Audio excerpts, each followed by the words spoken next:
সাকিব আল হাসানের দুর্দান্ত all-round নৈপুণ্যে Barbados ট্রাইজেন্সের বিপক্ষে 12 রানের জয় তুলে নিল জ্যামাইকা তালোয়ার্স।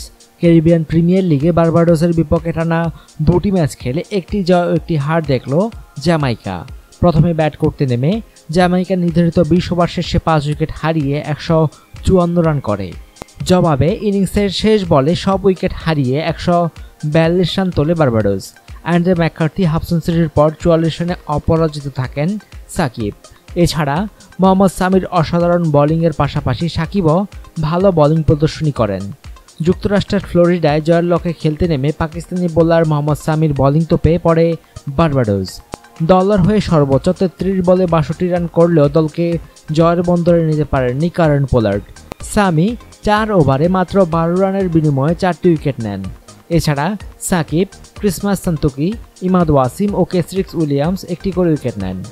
এর আগে টসে জিতে প্রথমে ব্যাট করতে নেমে শুরুতেই উইকেট হারায় জ্যামাইকা।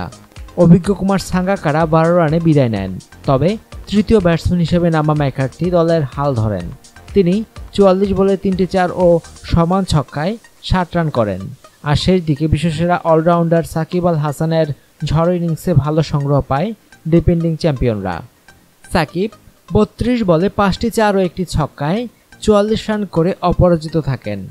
বার্বাডোস বোলারদের মধ্যে সর্বোচ্চ 3টি উইকেট পান ওহাব রিয়াজ, আর একটি করে উইকেট নেন ওয়েন পার্নেল ও রবি রামপাল।